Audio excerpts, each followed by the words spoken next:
Merci de la confiance renouvelée que vous nécessitez de nous accorder pour vous servir. Mesdames et messieurs, bienvenue dans cette grande émission que vous aimez bien dans vos maisons. Édition spéciale et rendez-vous qui reçoit pour vous des invités détails, des têtes non pleines mais bien faites, donc comme dans les installations de Télé Plus. Alors, nous allons parler en ce qui concerne les enjeux et perspectives au sein du Fonds forestier national, patronné de main de maître par le directeur, monsieur l'administrateur et directeur général, monsieur Honoré Moulumba Kalala.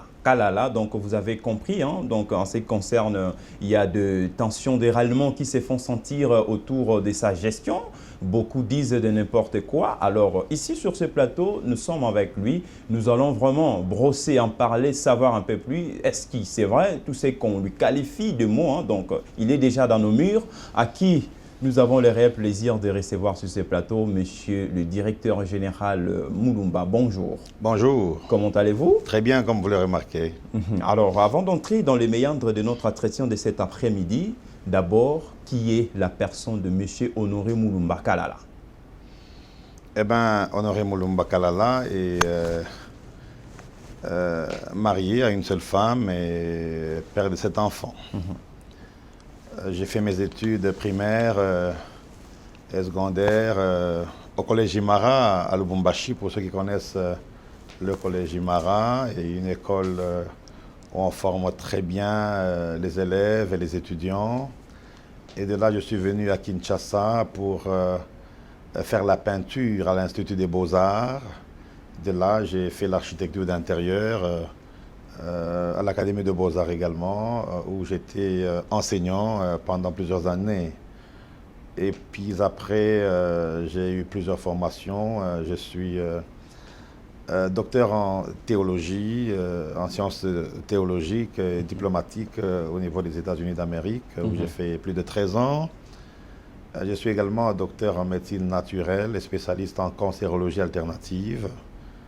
Je suis aussi docteur en leadership pastoral au niveau d'Atlanta, où je prépare une thèse et je prépare une deuxième thèse en médecine alternative, spécialité et cancérologie naturelle et alternative. J'ai également travaillé pendant longtemps comme enseignant, pendant 9 ans à l'école ex-Bambinière, où j'ai formé plus de 1000 élèves à l'époque, qui sont aujourd'hui responsables. Et voilà, je suis pasteur depuis 37 ans avec le ministère de prophète. Je suis prophète et apôtre du ministère depuis 37 ans, dans le haut et dans le bas. Et je suis implanteur d'églises également, où j'ai implanté plusieurs églises en province, ici à Kinshasa, en Afrique du Sud, au Brésil, aux États-Unis, 3 à 4 implantations, au Canada, au Brésil et par-ci, par-là. Et donc, c'est l'appel de Dieu que nous respectons. Nous aimons servir le Seigneur avant toute chose. Et nous avons également été désignés comme conseillers chargés d'environnement et assainissement et eau entre 2001 et 2004 au niveau du ministère de l'Environnement, autrefois appelé ministère de l'Environnement, eau et forêt. OK. Et donc, cela nous a permis d'être en contact avec la Banque mondiale, où nous avons travaillé pour représenter le ministère dans l'Environnement avec le feu professeur Kankonde. Et nous avons travaillé également avec la BAD et plusieurs fois à Nairobi en mission, où nous avons développé tout ce qui est changement climatique, environnement et ressources en eau. Et donc, nous sommes revenus au pays maintenant pour servir le pays parce que le président de la République avait besoin de nous au Fonds forestier national que nous dirigeons aujourd'hui. Et voilà donc ce que je peux dire en bref, sans tatillonner en ce qui me concerne. Très bien. Un parcours élogieux de la personne de M. Honoré Moulumba Kalala. Vous avez compris, hein? Donc ce n'est pas une tête pleine, mais une tête bien faite. Avec lui, nous allons parler au sujet autour de sa gestion au sein du FFN. Alors, monsieur l'administrateur directeur général, monsieur Honoré, d'abord, c'est quoi la mission régalienne du Fonds forestier national où vous êtes administrateur et directeur général? Eh bien, on ne peut pas parler de la mission ou des missions du Fonds forestier national sans vous dire comment ce fonds a commencé. Okay. Je ne vais pas rentrer en détail parce que s'il faut que je parle En détail, nous n'aurons pas le temps. Oui, oui. Même en quelques mots. J'aimerais que vous reteniez seulement. tout simplement que c'est depuis 2009 OK. que le Fonds forestier est là comme établissement public. Mais pendant plus de 10 à 11 ans, ce fonds n'a réellement pas travaillé dans son indépendance parce qu'il était géré par chaque ministre d'Environnement qui venait et qui avait le droit, j'allais dire le pouvoir, de désigner un chargé de mission. Et donc vous comprenez qu'il ne pouvait pas être en liberté totale.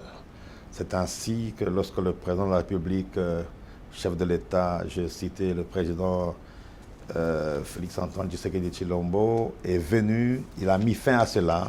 Il a donc décidé de nommer un conseil de gestion en nommant d'abord des administrateurs, dont je fais partie, et en nommant un directeur général, un PCA bien sûr, un directeur général et un directeur général adjoint. OK. Et donc c'était pour mettre de l'ordre, pour que finalement cet établissement public soit réellement indépendant et autonome, et qui est devenu d'ailleurs ce qu'on appelle les fonds spéciaux. Et donc nous sommes là depuis bientôt 10 mois à 11 mois, et les choses marchent. Mais parce que vous demandez les missions. Les missions régaliennes. Les missions régaliennes du Fonds forestier national sont... nous finançons les opérations de reboisement et nous finançons également les aménagements forestiers. Et nous faisons également les suivis et le contrôle par rapport aux forêts. Voilà, si vous voulez, mais c'est beaucoup plus les financements. Ou si vous voulez, financer les opérations de reboisement. Ça, c'est bien. Voilà. Alors, monsieur le directeur général, vous êtes accusé de caporaliser les fonctionnements du Fonds forestier national, surtout avec l'accusation récente, laquelle l'accusation dit que vous avez détourné plus de 5 600 000 $ américains. Confirmez-vous ces allégations? C'est très grave, monsieur le journaliste. 5 600 000 détournés. Et avec un président comme le nôtre actuel, vous détournez 5 600 000 et vous venez de tourner des émissions comme ça et vous rentrez à la maison, vous dormez. Faux et archi-faux. Ah bon? Voilà tout. Donc vous ne reconnaissez pas ça? Mais je ne sais même pas de quoi vous parlez. Je sais qu'il y a un certain journal dont je n'ai pas été permissionné de citer ici parce que je n'ai pas de l'argent à payer pour sa publicité. Mais je sais que déjà ce matin, à 5 h du matin, on me réveillait pour me dire qu'un journal a écrit parlant de 5 600 000 $ comme ça, détournés par le directeur général que je suis. Mais pas plus que 2 semaines, on annonçait à l'IGF et aux autres que j'avais détourné 1 250 000 $. Et pas plus qu'avant-hier, on parlait de 4 millions. Donc j'ai déjà détourné 12 millions. Je serais très riche. Hein? OK. C'est très faux. Mais je peux vous aider. Allez-y. Il s'agit donc d'une société CIPEC, une société commerciale dans la province de Chopo, si vous voulez, en Saint-Kisangani. Allez-y. Oui. Et donc, cette société a 4000 hectares d'espace. Et cette société a déclaré avoir reboisé 300 hectares seulement. Et donc, en 2017, il y avait déjà un arrêté qui avait fixé le montant pour ce qu'on appelle les agro-pastoraux, qui déboisent, qui devaient payer, si vous voulez, 1 200 $ par hectare.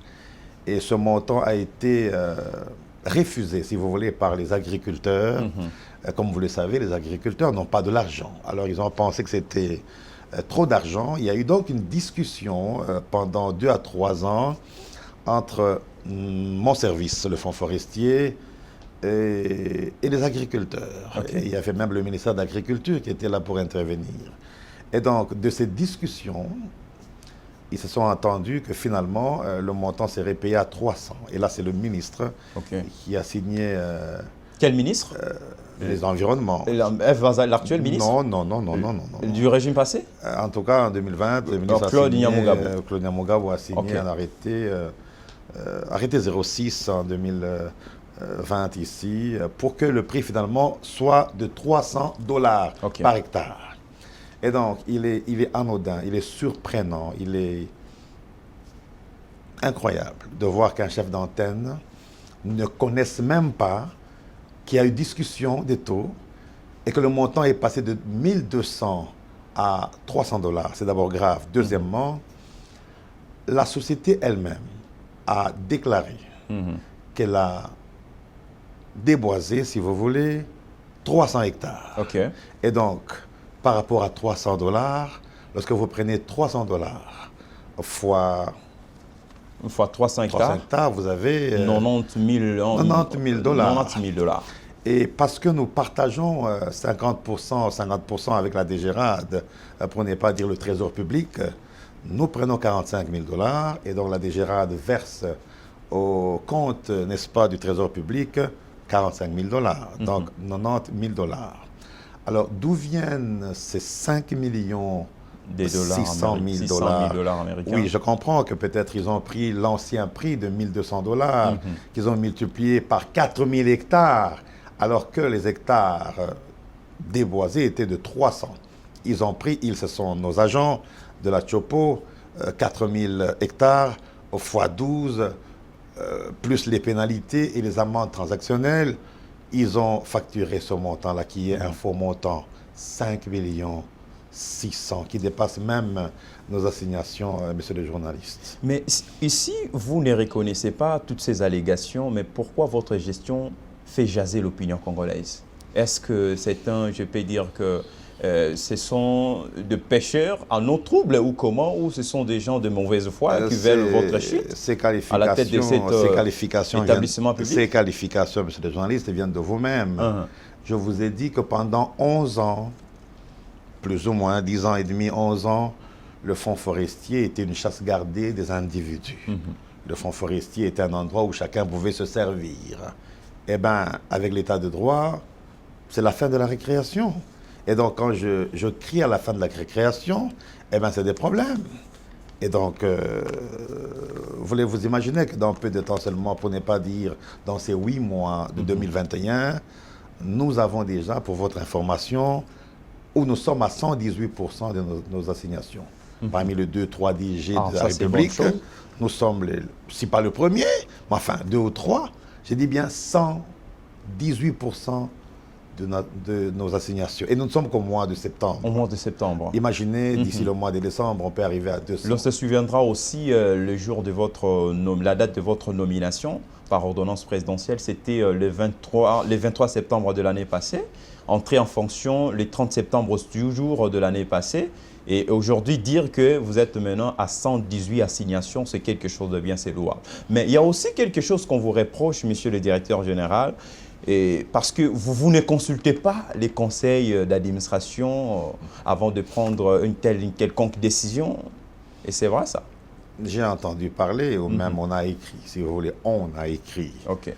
Qu'il a nommé des gens, il a nommé 50 personnes, 60, sans consulter les conseils, mais faux et archi-faux.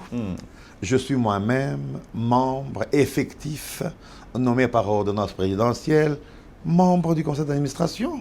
Donc, je participe à toutes les réunions de ce conseil. Je donne mes points de vue, même si je ne suis pas majoritaire. Je n'ai pris aucune décision jusque-là sans consulter le conseil. Je ne peux pas faire cela. Et chaque fois qu'il y a des décisions au sein du conseil, les textes sont clairs. Le directeur général exécute les décisions du conseil d'administration. Eh bien, le conseil est au courant que je devais engager quelques gens. Le conseil est au courant qu'il y a des gens qui ont fait des tests depuis 2019. Et on fait ce test avec l'intervention des inspecteurs de travail. Et que ces gens devaient être engagés. Et donc, quand je viens, je trouve qu'il y a ce désordre. Et que ces gens ne sont pas engagés. Je regarde le texte. Je consulte le conseil approuve. La suite, c'est quoi? Je nomme. C'est ce que je fais. J'ai peut-être ajouté 2 chauffeurs, mon chauffeur, quelqu'un d'autre, mais enfin, c'est normal d'amener un chauffeur dans des conditions très compliquées que nous vivons. J'ai été malade pendant 1 mois. Je ne veux pas dire de quoi j'ai souffert, mais vous imaginez, vous savez ce qui se passe maintenant par rapport à une certaine maladie, ce que les gens font. J'ai été contaminé également, pas de la Covid, mais d'autres choses que vous pouvez imaginer. Et donc, pendant 1 mois, je n'ai pas travaillé. Très bien. Et donc, je devais amener un chauffeur personnel que je devais engager. Je ne fais rien sans demander le conseil d'administration. Faux et archi-faux. Et justement, qu'est-ce qui expliquerait la création de directions non prévues dans l'organigramme du Fonds forestier national? Je ne sais pas de quoi on parle ici. Je voudrais vous rappeler que j'ai trouvé des textes qui ne fonctionnaient pas comme il faut. J'ai trouvé le cadre organique qui n'était pas presque accepté par certains agents parce que ce cadre organique a été travaillé par quelques individus seulement et plusieurs n'ont pas été d'accord. Vu tous ces désordres administratifs, j'ai été appelé ou amené à passer à la révisitation de tous les textes, statuts, règlements d'ordre intérieur et même cadre organique. Et donc, que le Conseil avait déjà approuvé depuis plus de 3 mois jusqu'à ce jour. Et donc, il y a eu nécessité, n'est-ce pas, de placer quelques gens en recouvrement et par-ci, par-là. Je l'ai fait avec l'autorisation du Conseil d'administration. Et je l'ai fait très bien, à mon avis. Voilà tout. La période entre 2016 et 2017 nous renseigne qu'il y a eu détournement de l'ordre des phytos des recettes qui s'évalue à 700 000 $ américains, pendant que vous n'étiez pas encore là, à la tête du Fonds forestier national. Alors vous, lors de votre arrivée, qu'est-ce que vous avez pu apporter comme solution idoine? Question de remédier à cette situation alarmante. Comme solution idoine, écoutez, j'ai trouvé qu'on avait détourné, entre guillemets, on parlait de 2 millions de dollars à l'époque, et que certains agents, n'est-ce pas, du Fonds forestier, qui travaillaient dans le Grand Katanga à l'époque, avaient détourné. Mais enfin, j'avais initié une mission importante, où j'étais avec M. Deli Choma, qui est conseiller à la présidence de la République, et avec quelques conseillers, nous sommes allés à Lubumbashi pendant plus d'1 semaine. Et nous avons parlé de tout ce problème sur le bois rouge que je ne veux pas évoquer ici. Mais vous comprenez qu'on parle de 2016 à 2017. Et nous sommes aujourd'hui en 2021. D'où provient ce vol du DG Honoré Mulumba de 700 000 $. C'est de l'intox, c'est de la mauvaise volonté. C'est de la méchanceté, tout simplement. Et c'est quoi la présence des inspecteurs de l'IGF dans votre établissement public? Mais écoutez, l'IGF n'est pas que chez moi. L'IGF était partout. L'IGF est auprès des gouverneurs. L'IGF est à la présidence aussi. L'IGF est passé par là. Et donc, si l'IGF est aujourd'hui au Fonds forestier, enfin, la personne la plus heureuse, c'est moi. En tout cas, la plus heureuse, c'est moi. Donc, vous n'avez pas peur de la présence de l'IGF? Mais peur de quoi? Parce que de mener ces investigations, ces enquêtes? Mais non, mais au contraire, nous sommes contents que l'IGF soit là pour que finalement, après les conclusions, qu'on puisse voir qui de Honoré Mulumba et de ceux qui ont géré pendant 11 ans a détourné les 10 millions, les 20 millions de dollars. Donc, nous sommes contents que l'IGF soit là, bien qu'il soit, bien entendu, assez sévère et tout ce que vous voulez. Mais enfin, ils sont là et nous sommes contents. Et nous attendons tous les conclusions de ce qu'ils vont présenter, je ne sais pas, à la présidence ou bien au gouvernement. Et donc, nous sommes calmes pour ça, comme une tombe, attendant ces conclusions. Qui avait avisé l'IGF dans votre établissement? Ce sont les agents? Je n'ai pas de réponse à cette question. Ou elle-même? Je ne peux rien te dire. Je les ai vus venir avec une lettre de mission, je les ai accueillis, et bien, voilà tout. Ça, c'est une bonne chose. Monsieur Honoré Mulumba Kalala, on vous traite d'orgueilleux parce que vous êtes ami du président de la République. Comment expliquez-vous ces paradoxes? Quelqu'un peut-il démontrer ce jour que je lui ai dit que j'étais ami au président de la République? Tu parlais bien ami, d'autres disent frère, d'autres parlent de cousin. Ok, cousin. Je n'ai jamais dit ces choses. C'est de la fausseté, de la méchanceté, encore une fois. Je ne sais même pas de quoi vous parlez. Comment ça? J'apprends ça dans les journaux, auprès des gens. C'est de l'intox. Ils savent très bien que ma présence va mettre fin à la récréation. C'est ça la vérité. Mais on dirait que ce n'est pas la toute première fois que tout ceci arrive dans votre établissement. Donc récemment, ici, on a vu, on parlait toujours de détournement. Aujourd'hui, on veut vous coller la phrase encore moins. Donc vous collez avec la famille présidentielle, disons ça comme ça, parce qu'au-delà de tout ce que vous pouvez faire, vous serez toujours protégé. Comment expliquez-vous ces paradoxes? Vous voyez le président de la République, oui. chef de l'État, Félix Antoine Tshisekedi Tshilombo préserver quelqu'un parce qu'il est frère, ami, que sais-je encore. Donc tu voles 5 600 000 et on te laisse parce que tu es. Je ne crois pas qu'avec le président que nous avons actuellement, tu peux faire ces choses. Écoutez, hier nous étions au Palais du Peuple pour le lancement, si vous voulez, officiel de ce qu'on appelle le civisme fiscal et la bonne gestion des deniers publics. Et je suis parmi ceux qui ont accompagné, si vous voulez, la DGRAD, la DGI, la DGRK et la DGDA dans le programme qui a mené à ce lancement. Et j'ai participé plusieurs fois, j'ai envoyé mes agents. Et donc le président était clair hier. Il ne peut pas pardonner qui que ce soit, tout mandataire, tout gérant, gestionnaire qui détourne, eh bien sa place, il a dit lui-même, il n'y aura pas de pardon pour ça. Il n'y aura pas d'excuses et de pardon pour ça. Donc je ne peux pas faire quelque chose parce que si je gère mal, ma place est connue. Si je gère bien, peut-être j'aurai encore 5 à 10 ans.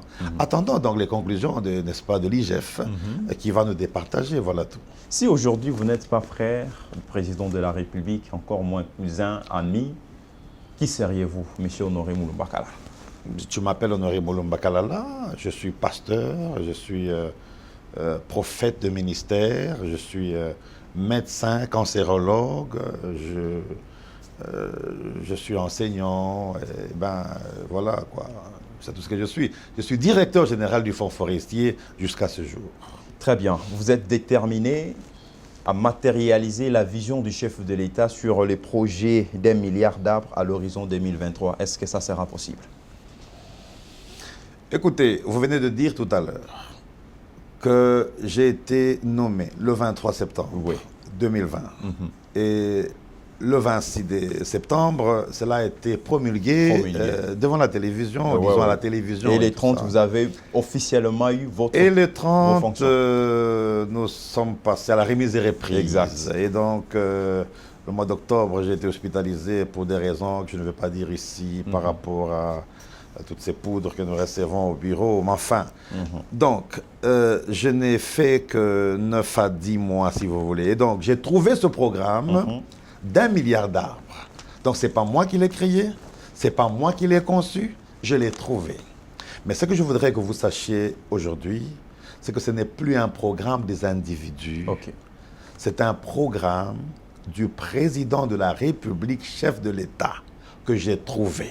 Et donc, j'ai pris quelques voyages avec l'ancien ministre honoraire Claude Nyamugabou, dans le nord Kivu, dans le sud Kivu, où nous avons reboisé à plusieurs endroits. Nous avons des photos, nous avons des images. Je suis allé à Lubumbashi pour ça. Nous avons reboisé, n'est-ce pas, à Nsele, à plusieurs endroits. Si vous passez sur le boulevard du 30, que dis-je, Lumumba, vous allez voir des plantations. Et nous avons en réserve plus de 12 ONG qui bientôt seront financées parce qu'on ne peut pas financer s'il n'y a pas de pluie. Alors, ce programme, est-il possible? Écoutez, je crois que nous sommes là pour accompagner ce programme. Et donc, il y a ma tutelle, la VPM de l'environnement, qui doit répondre à certaines questions. Je ne peux pas ici commencer à répondre à sa place, avec beaucoup de respect que j'ai pour elle. Mais j'estime que parce que la mission du Fonds forestier est de financer les opérations de reboisement, nous avons donc un certain budget et nous allons tout faire dans le budget que nous avons. Bien sûr, nous avons demandé par-ci, par-là, plusieurs fonds et bientôt nous serons dans plusieurs provinces pour traquer, je n'aime pas le verbe, pour demander à toutes ces entreprises minières qui ne payent pas après avoir déboisé. Il y en a qui vous disent qu'ils ont l'exonération de 82 ans, 85 ans. Eh bien, nous allons descendre pour leur dire qu'il n'y a plus d'exonération. Tout celui qui déboise doit payer. Et je crois qu'avec ce civisme fiscal que nous ferons en accompagnant son Excellence Madame le VPM, Vazaïba pour ne pas la citer, je crois qu'elle va taper du poing sur la table pour nous permettre maintenant d'entrer dans nos droits. Je crois que c'est possible que nous fassions quelque chose. Ça, c'est une bonne chose. Ici, tout à l'heure, vous venez de dire qu'il y a eu une étroite collaboration avec l'ancien ministre de l'Environnement, je cite Maître Claude Nyamugabo. Alors, avec l'actuelle, Madame Eva Zaïba, avez-vous déjà aussi de pourparlers, disons, par rapport à ça? Bien sûr, comme moi, je ne peux pas parler avec ma tutelle, donc elle a toute une politique importante, intéressante sur l'environnement en général, sur l'assainissement, sur la pollution. Vous avez vu la pollution dans la rivière Kassai et autres. Tout ça. Elle a tout un programme sur 1 milliard d'arbres du chef de l'État. Donc nous allons l'accompagner efficacement pour arriver à réaliser ce programme, que dis-je, ce grand programme du chef de l'État, jardin scolaire à l'horizon 2023. Donc nous sommes déjà en pourparlers. Elle a déjà donné plusieurs orientations quant à ce et que nous sommes en train d'observer. Et je vous ai dit tout à l'heure que nous avons gardé 50%, si vous voulez, d'investissement. Les pluies commencent déjà, donc les ONG affluent avec les projets. Et donc, je profite de cette occasion pour demander à ces ONG qui sont prêtes et qui sont dans le domaine de l'environnement et forêt pour amener leurs projets, pour que nous puissions voir, après étude, qui nous pouvons financer pour accompagner ce programme du jardin scolaire, 1 milliard d'arbres à l'horizon 2023. Justement, quelles sont les difficultés que vous rencontrez? Parce que vous, tout à l'heure, là, vous venez de dire qu'il y a des défis. Les défis sont énormes. Mais ce n'est pas aussi une seule personne qui est censée résoudre tout. Alors, quelles sont les difficultés que vous rencontrez dans ce secteur environnement et forêt? Écoutez, parlons de la forêt, parce que moi, je suis au fond forestier. Allez-y. Écoutez, à ce que je sache, le budget pour réaliser, n'est-ce pas, ce programme, ce n'est pas le seul budget, hein, coûterait 752 millions de dollars. Et là, c'est l'année passée où on en parlait avec le ministre honoraire, Claude Nyamugabo. Donc, 752 millions de dollars. Et donc, si on a ce montant, on peut faire quelque chose. J'évite de donner le budget, n'est-ce pas, du fonds forestier publiquement comme ça, sans être permissionné par la tutelle. Mais ce que nous avons, ce n'est même pas 1% de ce montant. Donc, nous avons besoin que le gouvernement, disons, à travers notre tutelle, puisse, je ne veux pas dire influencer, mais demander que le gouvernement puisse vraiment donner de l'argent au fonds forestier. Écoutez, le fonds forestier est une régie financière. Le fonds forestier est une banque forestière. Allez-y. Eh bien, comme la FPI et comme d'autres banques. Mais l'argent que nous avons est insignifiant. Nous avons donc besoin, entre guillemets, de beaucoup d'argent pour réaliser ce programme du chef de l'État. Et je sais que nous sommes en pourparlers avec beaucoup d'organismes, je ne voulais pas dire ambassades et autres organisateurs qui sont prêts à nous financer. C'est la raison pour laquelle j'ai demandé le changement des locaux parce que nous devons mettre tous ces partenaires dans des conditions respectables, raisonnables, pas dans, je ne voulais pas dire un mouroir, pas dans un dépotoir, entre guillemets, ça m'engage, dans lesquels nous travaillons actuellement dans des conditions piteuses, dans des conditions inacceptables. Donc je crois que la VPM ainsi que le président de la République lui-même, parce qu'on dit le programme du président de la République. Président de la République. Donc le président de la République qui me suit, c'est qu'il doit, que dis-je, qu'il est important qu'il puisse nous accompagner pour que nous puissions l'accompagner dans ce programme. Et j'estime que Madame la VPM, qui se bat beaucoup pour ce programme, a tout un canevas de plans et de planning qui va nous permettre d'accompagner aussi financièrement ce programme. Voilà tout. Monsieur le directeur général, avant de parler aussi autre chose, dans cette émission, on veut également savoir, parce que tout ce que vous venez de dire suscite aussi des débats dans les chefs des Congolais et Congolaises. On veut savoir les fonctionnements, encore moins les mécanismes du Fonds forestier national. Qui sont vos partenaires? Est-ce que c'est les gouvernements ou vous avez des partenaires de l'extérieur? Écoutez, nous sommes actuellement parmi ce qu'on appelle les comptes spéciaux, c'est-à-dire nous sommes autonomes, nous avons l'autonomie financière. Je venais de dire que nous sommes une banque forestière. Écoutez, nous avons, ou si vous voulez, nous fonctionnons avec 3 taxes. Nous avons ce qu'on appelle la taxe de déboisement, et qui pour la plupart est une taxe que nous faisons avec les miniers. Lorsque vous êtes minier, vous avez des hectares, vous faites vos travaux miniers, eh bien, reboiser veut dire délocaliser le sol. Oui, oui. Lorsque vous délocalisez le sol, pour nous, vous déboisez. Et donc, il y a cette taxe de déboisement que les miniers payent, mais également la fameuse compagnie, n'est-ce pas, des Chopo. Donc, les cimenteries, Oui, oui. les cimenteries, Oui, CIPEC, là. les cimetières, CIPEC, agropastoral, Oui, si oui, vous oui. voulez. Oui, Là, oui. on parle de taxe de déboisement. Et cette taxe de déboisement, lorsqu'elle arrive, on nous aide par, que dis-je, nous travaillons en partenariat avec la DGRAD, n'est-ce Ok. pas, qui a la mission d'aller recouvrer. Et donc, nous travaillons des superficies dont nous fixons le prix. Et puis après, la DGRAD, on fait la conciliation des chiffres avec la DGRAD qui va sur place pour recouvrer.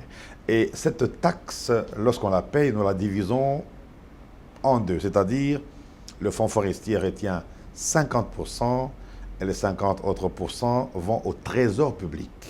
Cela veut dire qu'à chaque déboisement, nous remettons directement l'argent au trésor public. Public. Nous avons également une deuxième taxe, c'est la Allez-y. taxe Laquelle? de reboisement, celle qui est liée à l'exportation de bois. Voilà, et- justement et ça. Tout le bois que vous voyez. Eh bien, c'est quoi la politique de déforestation D'abord, je aussi? n'ai pas terminé. Allez-y, monsieur le le directeur. journaliste. Donc, Ah. ces bois que vous voyez partir dans des pays extérieurs, et ces bois que vous trouvez en Gaba à 1h du matin, 2h, traversé. Ce bois que vous avez à Mwanda qui traverse et qui va en Angola, ce bois qui... Mais enfin, toutes ces sortes, tous ces bois-là, tous ces camions qui accompagnent ces bois, nous appelons ça les taxes de déboisement. Mais là, nous travaillons encore en partenariat avec la DGDA, Très bien. avec le logiciel Sidonia, et qui nous aide par des mécanismes modernes de savoir qui doit combien au fonds forestier. Et pour cette taxe-là, nous prenons 100%. Il y a enfin la troisième taxe, c'est la taxe d'abattage que nous partageons avec les régies provinciales, donc les gouverneurs. Nous travaillons donc ensemble, taxe de Makala, carbonisation et tout ça. Et donc nous avons également des partenaires qui peuvent nous aider, mais il y a aussi les substances de l'État. L'État peut revenir en aide pour dire, parce qu'il y a 1 milliard d'arbres, parce que le budget du fonds ne suffit pas pour accomplir, que dis-je, pour réaliser ce programme du chef de l'État, eh bien, nous mettons 50 millions ou 100 millions, c'est ce que nous attendons du gouvernement, par exemple. Donc, nous avons également d'autres partenaires, la JICA et autres, bientôt, que je ne vais pas citer ici, parce qu'il faut toujours avoir la sagacité et la finesse d'esprit pour ne pas dire n'importe quoi. Nous avons donc des partenaires, mais ce qui était important, c'est de savoir que nous sommes... parmi les comptes spéciaux, nous sommes autonomes, bien sûr avec une tutelle, et voilà, donc nous n'avons pas assez d'argent pour réaliser ce programme, mais je crois qu'il y a tout un travail qui se fait au niveau du ministère avec la VPM qui bouscule sérieusement pour que nous puissions bien accompagner ce programme du chef de l'État. Voilà tout. Ça, c'est une bonne chose. Donc, vous avez vraiment compris, chers téléspectateurs, que monsieur le directeur général Honoré Moulumba Kalala a expliqué en détail tout ce que vous aviez comme question, comme préoccupation. Alors, toujours avec notre invité de cet après-midi, monsieur Honoré Moulumba Kalala. Pas honoraire, honoré. Honoré, j'ai bien précisé Honoré Moulumba Kalala. Merci. Vous avez eu à parcourir le monde, le Canada, l'Europe, l'Asie, les États-Unis d'Amérique. Vous avez également visité aussi leurs sites forestiers. S'il faut faire les parallélismes entre CEDELA et celui de la République démocratique du Congo, que diriez-vous? La politique de déforestation. Écoutez, je ne vais pas ici m'arroger l'obligation de parler sur les forêts. Bientôt, il va exister, n'est-ce pas, les États généraux sur les forêts, sur la forêt. Et donc, c'est autour de cette grande rencontre sur les États généraux de forêt qu'on aura beaucoup d'options par rapport à votre question. Mais parce que vous parlez d'avoir fait, vous parlez de moi bien sûr, d'avoir fait beaucoup de voyages par-ci, par-là. C'est vrai que nous avons fait plus de 15 ans à l'extérieur du pays. Il y en a qui nous appellent diaspora, d'autres diasporis, d'autres dias, vous pouvez ajouter vous-même. Mais je crois que nous sommes le deuxième poumon du monde parlant de l'eau, des ressources en eau et de la forêt. Très bien. Et la vérité qui n'est pas dite à haute voix, c'est que nous sommes le premier poumon. Enfin, ça m'engage, n'est-ce pas? Le premier poumon par rapport à la forêt. C'est la raison pour laquelle vous voyez ces organisations venir vous dire ne touchez pas aux arbres, ne touchez pas. Entre-temps, on n'a pas l'énergie. Entre-temps, les gens doivent vivre dans les forêts avec les macalas. Et ce que j'ai vu, par exemple, au Gabon, au Cameroun, à Nairobi, aux États-Unis d'Amérique, mais vous avez les arbres riverains partout et c'est extraordinaire. Je crois qu'il y a un grand travail à faire ici et c'est la raison pour laquelle je voudrais remettre de l'ordre au niveau du fonds forestier pour que nous puissions être comme les autres en termes de reboisement par exemple. Écoutez, il faut reboiser sérieusement, bien que nous ayons une forêt extraordinaire et des forêts qui n'ont jamais été touchées. Mais je crois qu'en dehors des états généraux des forêts, dont les résolutions vont sortir, je ne vais pas précéder les événements, avec ce que nous avons vu, c'est ce que nous faisons ici. 10 mois, les travailleurs sont mieux payés, pour ne pas dire bien payés.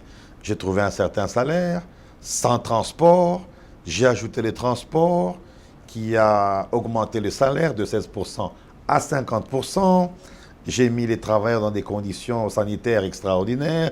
Ils sont tous avec leurs épouses, époux et enfants à l'hôpital de Cinquantenaire, où il y a des amis indiens, où j'ai visité l'Inde pendant plusieurs années, dans des meilleures conditions. Pas plus tard que ce matin, 2 malades du fonds forestier étaient là, dans de très bonnes conditions. J'ai essayé de changer des locaux, je vous l'ai dit tout à l'heure. Nous allons avoir des locaux respectables par rapport à la dimension de notre pays. Et j'essaie de fournir d'autres efforts. Bientôt, on va payer les frais de plus de 50 000 $, n'est-ce pas, pour les frais de la rentrée scolaire. Nous croyons que l'homme est au centre de tout. Vous êtes doté d'un nouvel immeuble et d'un bon cadre. Bien sûr,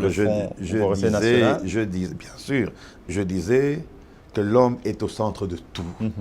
On ne peut pas arriver dans un endroit, commencer à bousculer les travailleurs.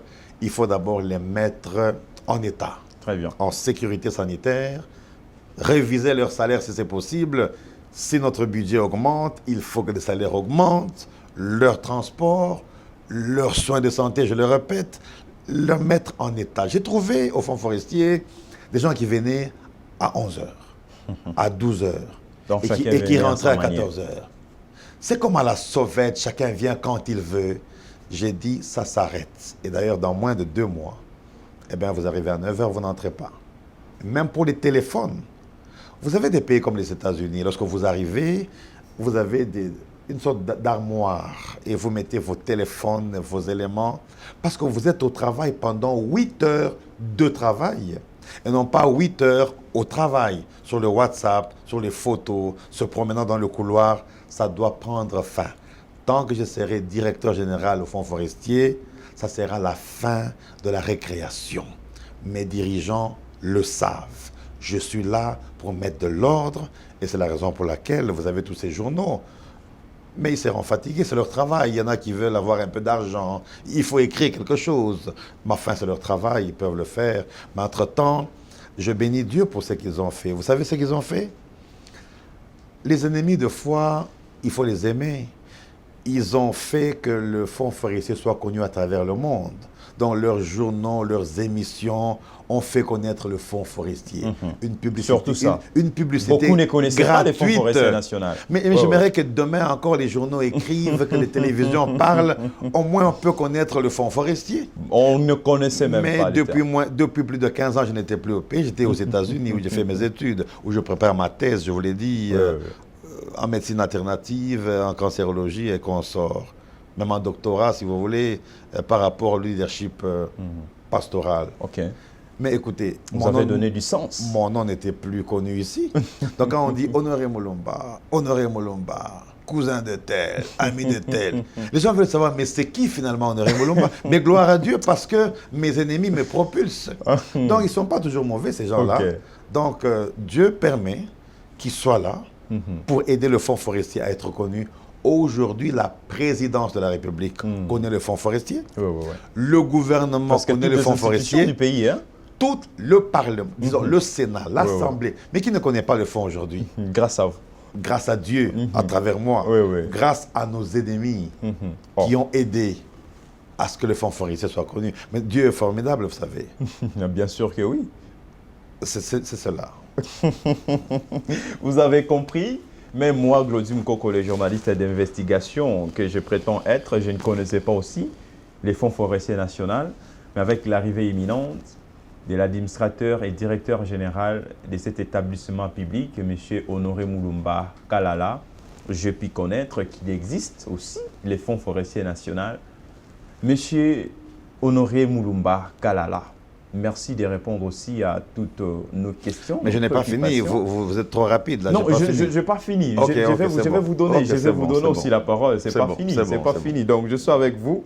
Donc tout ça, j'étais en train de dire qu'on est flatté de votre exposé de tout à l'heure. Alors, on veut également savoir que faire pour pallier à cet état des choses. Parce que ici, tout à l'heure, vous venez de parler que vous avez pu organiser les choses au sein du Fonds forestier national. Mais on ne veut même pas parler de la réorganisation parce qu'il n'y en avait pas. Donc, l'organisation est l'œuvre de M. Honoré Moulumba Kalala. Mais vous ne voyez pas qu'en faisant ce genre de choses, les gens vous accusent aussi de détourner des fonds sans justification. Donc, vous n'avez pas peur en faisant ce genre de choses. Lorsque le président de la République, chef de l'État, vous fait confiance parce qu'il connaît non seulement vos compétences ou vos qualités, il vous place à un endroit, c'est parce qu'il sait qu'il y aura des résultats. Je peux me redire encore, 8 mois de 2021, 118% d'assignation. Je mérite une prime, je mérite d'être primé. Et c'est très important ça. Et donc, lorsque nous sommes au Fonds forestier, c'est pour y mettre de l'ordre. Tenez que lorsque j'arrive au Fonds forestier, je trouve 99 000 $, le saviez-vous? C'est honteux, c'est une vergogne de le dire. Malgré moi, je le répète encore, 99 000 $. Avec 99 000 $, comment on peut organiser les 1 milliard d'arbres? Nous sommes aujourd'hui, je ne veux pas dire à beaucoup d'argent, mais au-delà des au-delà de millions. Au-delà des millions. Au-delà de millions dans les 8 mois ici. Mais écoutez, j'arrive et je trouve... Aujourd'hui, on vous parle de 17 personnes, 20 que j'ai nommées. Ça fait mal. Je trouve, messieurs les journalistes, des nominations de 218 à 40 agents, pendant que je suis directeur général, nommé le 23, et le 24, on nomme plus de 200 personnes à envoyer dans les provinces. Et on veut qu'ils soient notifiés. Gloire à Dieu, cela a été bloqué. Et même si cela pouvait se faire, j'allais annuler carrément cette décision. 240. On parle de... Il a nommé 17 personnes, il a nommé ses frères, il y a des gens au cabinet, l'ensemble, ça fait plus de 27 personnes. 240, s'il vous plaît, à mon arrivée. Je suis venu vous en parler. Je suis allé au parquet, je suis allé voir l'IGF pour contrôler les effectifs. Je suis resté calme comme une tombe. Qu'à cela n'en tienne, qu'à cela, si vous voulez, enfin, vous qui aimez trop discuter, je suis venu mettre de l'ordre au Fonds forestier. Si dans 8 mois, on peut avoir 118% d'assignation, imaginez dans 5 ans, dans 10 ans, que peut devenir le fonds. Je veux un fonds forestier semblable à celui du Brésil, à celui du Japon, à celui de l'Éthiopie, à celui du Gabon et du Cameroun, un fonds forestier comme celui de l'Indonésie. Et c'est possible d'y arriver. J'ai des mécanismes, nous avons des références, des organisations internationales qui sont prêtes à nous porter la main forte, même pour les milliards d'arbres. Mais nous attendons de voir la volonté de nos autorités, s'ils vont continuer de faire confiance, parce que nous avons quand même un carnet très fourni. Et tout le monde le sait. Ça, c'est une bonne chose. Monsieur Honoré Mouloumba Kalala, nous sommes arrivés pratiquement à la fin de cette émission. Votre mot de la fin de cette émission, tout ce que vous n'avez pas pu dire pendant cette émission, prière d'éclairer la lanterne de ceux qui nous suivent en ces moments sur les fameux détournements de 5 600 000 dollars américains et autres, s'il faut éclairer la lanterne de ceux qui nous suivent en ces moments. Que direz-vous? Merci beaucoup, monsieur le journaliste. Je suis dans la joie d'informer le public que 11 ans après la gestion calamiteuse du FFN, aujourd'hui c'est la fin de la récréation dans cet établissement public. Je voudrais rappeler également que les 5 600 000 minorés et volés par le DG qui vous parle n'existent que dans les nuages. Les 1 250 000 volés par le DG il y a 2 mois n'existent que dans les rêves. Le 10 840 000 dollars volés en décembre, cela veut dire 2 mois après ma nomination, existe dans les têtes de certaines personnes. Il n'en est pas question. L'IGF est dans nos portes depuis bientôt 3 semaines. Nous attendons tous les résolutions, que dis-je, les conclusions finales qui vont finalement éclairer qui doit se reposer quelque part dans une maison de repos ou qui doit continuer à travailler. J'aimerais également dire que nous allons continuer à accompagner le chef de l'État dans ce grand programme qui est le tien, parce que le 1 milliard d'arbres, c'est d'abord le programme du président de la République. Nous ferons tout ce que nous ferons, tout ce que nous pouvons faire, voulais-je dire, pour accompagner ce programme. Et pour ce programme, nous avons déjà gardé 50% dans le cadre d'investissement pour que ce programme soit accompagné. Nous avons également, pour votre information, depuis 4 à 5 mois, été à la commission ECOFIN, que dirigeait à l'époque l'honorable Massamba, l'honorable Didier et autres, où nous avons défendu le programme d'1 milliard d'arbres, où finalement nous avons réussi à décrocher, entre guillemets, en dollars, je crois que c'est 12 500 000 dollars que l'on dit que j'ai volé, qui n'existe pas encore. Nous avons écrit, n'est-ce pas, au secrétaire général de l'environnement, qui est également administrateur du fonds, et même à notre tutelle, Madame la VPM, pour que les services qui doivent travailler nous aident, pour qu'enfin notre tutelle puisse activer cela. 12 millions, c'est quand même beaucoup. Nous sommes en pourparlers avec plusieurs organisations pour aider à ce financement. Nous sommes en train de descendre dans le Grand Katanga pour, je ne veux pas dire traquer, mais pour dire à tous ces miniers qui ont fait 10 ans, 5 ans, 8 ans, 2 ans sans payer leurs taxes, que le civisme fiscal est là, non pas pour vous faire peur, mais pour vous enseigner comment vous devez, n'est-ce pas, être dans votre devoir de payer les taxes. Et donc, tout va bien au Fonds forestier national. Tous les travailleurs sont dans un cadre sanitaire extraordinaire, tous au cinquantenaire. Les transports augmentés, cela a augmenté même les salaires. Très bientôt, nous changeons l'immeuble respectable, honorable, à la hauteur de la RDC. Et donc, tout va bien, monsieur le journaliste. Je vous remercie beaucoup. Ça, c'est une bonne chose. Merci, messieurs les directeurs généraux du Fonds forestier national, de nous honorer cet après-midi. Question de parler avec vous en ce qui concerne le sujet qui fait couler beaucoup d'encre et salive, en ce sens que vous avez pu détourner les fonds destinés à ces fonctionnements de cette entreprise qui est Fonds forestier national. Et ce ne sera pas la toute et la dernière fois que vous soyez aussi notre prochain invité. Je vous remercie. Merci. Merci également à vous, chers téléspectateurs. Vous étiez nombreux, très nombreux à nous suivre de partout. Certes, vous aviez aussi des questions à poser, faute de temps. Donc, c'est la télévision. Donc, on va faire ramener le directeur général au sujet d'autres questionnements que vous n'avez pas pu, n'est-ce pas, nous faire parvenir. Donc, d'ici là, portez-vous bien. C'était là votre humble serviteur à la présentation de cette émission, Glody Ernest Moukoko. À la prise de vie, Héritier Ntumba, la réalisation était assurée par Elohim Kankongolo. Merci également, Madame la DG Nadine Mouadika Samba. D'ici là, portez-vous bien. Au revoir.